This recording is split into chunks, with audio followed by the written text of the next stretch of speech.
Well, I'm here at the Verizon Digital Media Services stand here at NAB 2017. This is one of two videos that we're doing, so don't forget to check out the other one. I've got Scott with me. Hi, Scott. How you doing? Yeah, not too bad. What are we looking at here? So we're going to talk a little bit about Verizon's live streaming solution, specifically some new live event features that we released a few weeks back. So these live event features are for live events. Traditionally, VOD and live channels have been kind of the benchmark or the hallmark of live event or live streaming, and now we create these new tools that are live event focused. So specifically for we think about it like a live, VOD. VOD is always scheduled. Live events have a start and an end, right? But they're live and they're not part of a live channel. So we created a new workflow based on our experience streaming live events. Last year, we streamed about 26,000 live events for some really large broadcasters, and we wanted to provide those tools to all of our customers. So we released them recently, and they help simplify an otherwise really complex streaming ecosystem, right? VOD, once you have your contribution mechanism set up, you take your files, you drop it into a folder, it ends up in your CMS, and you publish them out to your apps and websites. Live channels, once you set up your integrations with automation systems, those are pretty static and ready to stream. But with live events, your inputs come from all different sources. They may have automation, they may have SCUDdy triggers, they may not. You may need to dive into things manually.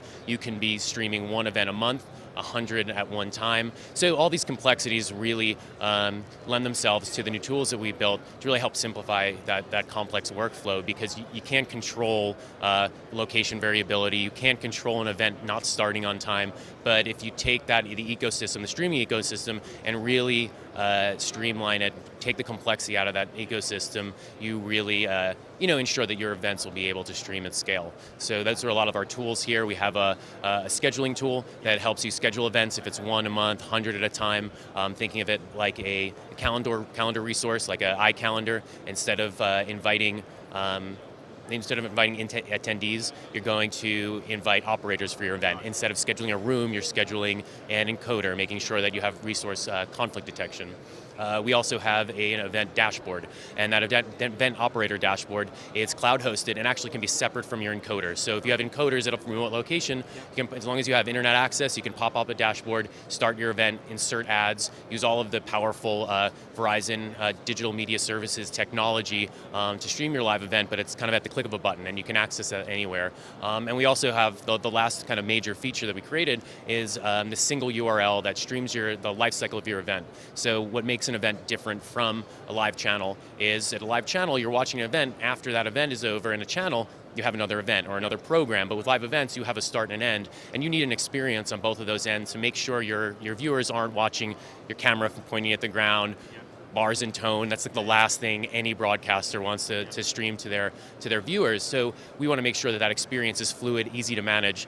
So we have this one URL concept. As soon as you schedule your event, you can publish your playback URLs, you can publish your video out to apps and websites, and you don't have to worry about it and worry about the timing. No one's going to see anything but what you want them to see. If that's slate, another video, and once the event is over, once it's live, same URL. When the event is over, you don't have to republish that same URL to provide your users with a VOD replay that's instantly available. As soon as they navigate to their apps and websites, once that event is over, same URL, but instead of getting the live list, you're going to end up getting a VOD playlist of that event that contains all of your ad breaks, none of your slate. So it's a couple clicks and you go from setting up to streaming in a matter of minutes. So if people want to find out more information about your live event toolset, is there a website they can go to? VerizonDigitalMedia.com. Scott, thank you very much. If you want to find out more about the new live event toolset, go and have a look at the website. Link is on screen now. Don't forget to check out the other video that we've done here as well. For even more at NAB 2017, go to our website, KITPLUS.com.